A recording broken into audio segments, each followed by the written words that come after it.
हैदराबाद में खबर ईंदा हलो तो हैदराबाद वासी बेवा फनकारा मुर्क मारवी पंहिंजी मासूम धी समेत दरबदर जी जिंदगी रोडन रस्तन ते गुजारण लगी। फनकारा मुर्क मारवी मीडिया अॻियां मारवी टाउन जे यूनियन जे सदर बासर अली हसन मल्ला नबी बख्श थेबो ऐं SHO भिटाई नगर हैदराबाद जे खिलाफ एहतिजाज करे पंहिंजे ॾुखनि जा दास्तान खणी लुड़का हारे ज़ारो ज़ार रोअण लगी। उन मौके ते फनकारा मीडिया अॻियां बासरनि जे मथां मुबैना इल्ज़ाम हणंदे चयो त मां SSP हैदराबाद अमजी शेख साहब के हथ बधी अपील थी कयां।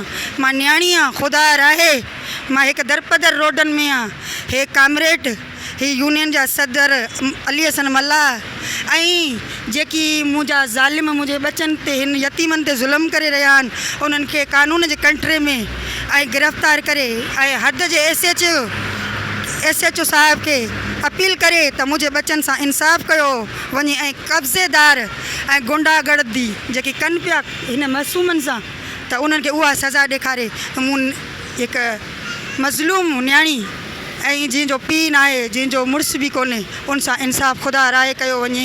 पीर मोहम्मद शाह DIG हैदराबाद खे हथ ॿधी अर्ज़ु थी कयां, खुदा राहे मुंहिंजी हीअ जीअण जे ज़ुल्म जे जीअण खां मूंखे ज़िंदगी ॾिनो वञे।